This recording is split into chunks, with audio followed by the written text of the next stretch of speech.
Charlie Parsons for Boxing Social in association with William Hill and Empire Fight Store. Delighted to be joined here in New York, Mr. Ben Whittaker. I have to say, we saw you yesterday, ended up sort of chasing you down the road a little bit. We weren't too sure it was true, but there he was, Mr. GB himself. How are you, bro? Yeah, not too bad, man. I'm with my boy Parsons, so nice day. You know what I mean? First things first, you're here with Adam Kownacki, who's also with Sugarhill for this fight round.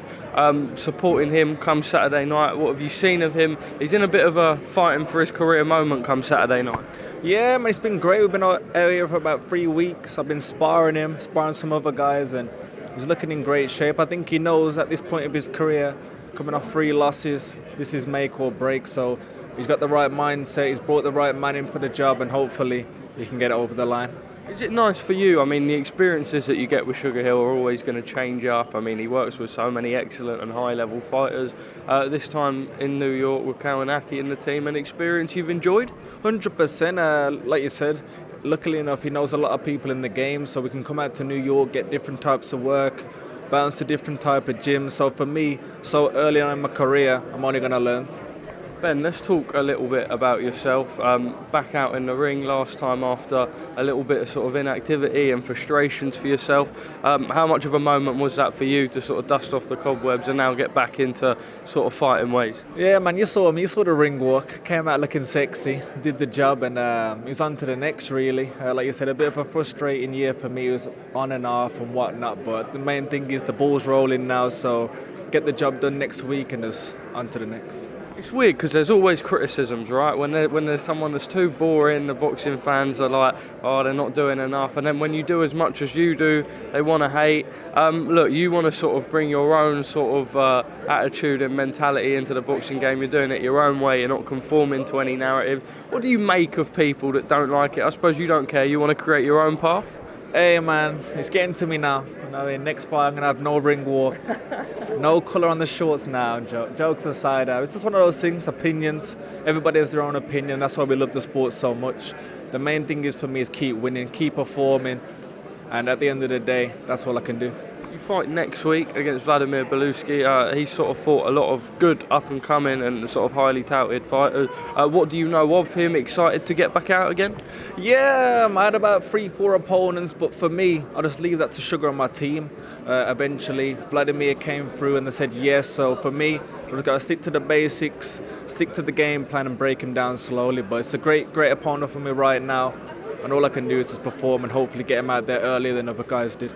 Manchester Arena, I'm sure everyone would have liked the main event to be Eubank Jr. versus Smith, but still a big card on Sky nevertheless. Excited with how everything's going and obviously having the big platform? Yeah, a bit disappointed with that one, you know, because I come out the ring and I said, get me on that Eubank card, man. I want to get on there, big views and whatnot. But when that fell through, I could have had the option to take a little break and whatnot, but I was still in the gym, still training, so I thought, for me right now, activity is key. So I just stayed on the card, get this win out of the way, then on to the next. But it's been decent so far, it's been decent. Ben, after the Olympics, we were and we still are so excited for your journey. At what level do you want to start moving now? Because we know that you have sort of all the talent to go on to be the best in the world at 175, but it's a matter of time and obviously speaking to your team and how quickly they want to move you. You're under the tutelage of 258, who are excellent. If it was up to you, how quickly would you move? For me, I know I've got the calibre. I've been speaking to a lot of guys out here. There's guys on my team who's like a cruiserweight, like number 3 in the world or something, and his background was like he's had 30 amateur fights. I've had 150, 140, so I know I'm there. I'm definitely doing the rounds already. I'm sparring 10, 12 rounds already. So for me, I can jump into these fights now, but this sport is a business. It's about the right fights at the right time, building your profile, and when you are there, staying there. And I know that, so that's why I've got the team around me. I've got the Sugars, the 258s to guide me into that, and all I got to do is get in there and perform. It is a division with some great domestic fights out there. I'm going to pick your brain on one of them. It looks like Josh Bivol-Azeez may be fighting Bivol-Azeez, WBA 1 versus WBA number 2 in Brighton, which is a bit of a weird hotspot for that fight. But in terms of the fight itself, British boxing fans can't go wrong with that one. Yeah, well, like you said, a weird one. Brighton. I was like, Brighton? Who the hell's from Brighton? By the end of the day, in Brighton.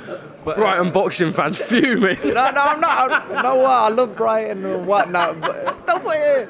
But I was like, they're both not from Brighton, so it's a bit of a weird one. But at the end of the day, if it does come through, great British fighting for the fighting fans and whatnot. Especially for me, light heavyweight is great. And the friends as well, so it's got that little thing there as well. You know what I mean? You must have one eye on all of these guys moving forward. I mean, I know it's not sort of immediately there, but it won't be long until your names are in these big fights. I suppose something you relish, and also feel like probably, and you'll agree with this, we'll see the best from you when we got a bit of needle at the press conference as well, and something you can get your teeth into. 100%. That's what I love. You see it on Twitter and whatnot. People are saying I'm disrespecting these opponents.